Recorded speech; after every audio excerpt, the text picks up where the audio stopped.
آج صبح 10 بجے پروسیڈنگز کا آغاز ہوتا ہے اور شام 6 بجے تک یہ پروسیڈنگز چلتی ہیں۔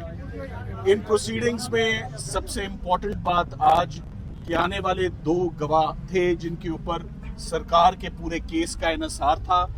ایک گواہ سہیب عباسی جو اپریزر ہے، اور ایک انعام اللہ شاہ جو ہر کیس میں عمران خان صاحب اور ان کی اہلیہ کے خلاف جھوٹا گواہ بنا کر پیش کیا جاتا ہے۔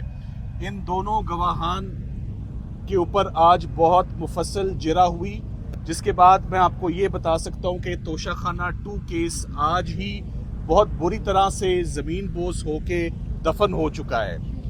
یہ ہمارے جو 2 بہت سینئر وکلاء ارشد تبریز صاحب اور کوسین مفتی صاحب، جنہوں نے عمران خان صاحب اور بشرا عمران کے بہاف پر آج کی ہونے والی پروسیڈنگز میں کراس ایگزامن کیا، ان گواہان کی کریڈیبلٹی، ان کی ٹرسٹ وردینس بالکل آج زیرو ہو گئی کورٹ کے آگے جو انہوں نے آج بیان دیا۔ میں آپ کو یہ بتاتا چلوں کہ عمران خان صاحب کے خلاف توشہ خانہ کیس میں سب سے عجیب و غریب بات یہ ہے کہ یہ قسطوں میں پروسیکیوشن ہو رہی ہے۔ کبھی ای سی پی پروسیکیوٹ کرتی ہے، کبھی ایک چیز کے اوپر، ایک تحفے کے اوپر پروسیکیوشن ہوتی ہے، کبھی ایک تحفے کے اوپر پروسیکیوشن ہوتی ہے۔ کرمنل لا ایسے نہیں چلتا، تمام پروسیکیوشن یکجا کر کے ایک ہی ٹرائل ہوتا ہے اس کا۔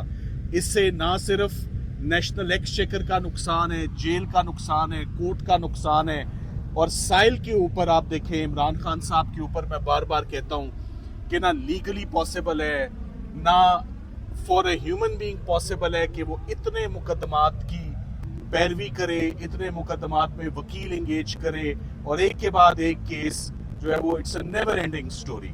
سو افسوس کی بات یہ ہے کہ عمران خان صاحب کے اوپر صرف ایک کیس اس وقت بقایا ہے، ان کی اور ان کی اہلیہ کے اوپر، اس کا نام القادر ٹرسٹ ہے۔ القادر ٹرسٹ کے اوپر ہم پوری گرمیوں کی چھٹیاں انتظار کرنے کے بعد آج سے 5 دن پہلے اسلام آباد ہائی کورٹ میں جب بلاخر پہنچ ہی جاتے ہیں، اور بلاخر جب ہمارے کیسز لگا ہی دیے جاتے ہیں، تو پھر بھی القادر کے کیس میں تاریخ نہیں دی جاتی ہے۔ یہ افسوس کی بات یہ ہے کہ جب خواتین کے کیسز کو بہت پریورٹی حاصل ہے، ہمیشہ سے ججز نے بڑا سافٹ کارنر رکھا۔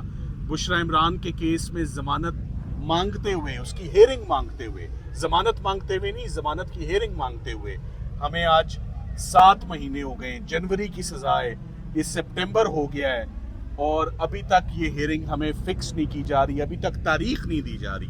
یہ بہت افسوس کی بات ہے۔ ججز کی تعداد بھی ہے، موقع بھی ہے، دستور بھی ہے، اصول بھی ہے کہ خواتین کے کیسز کو تو کم از کم سنا جائے۔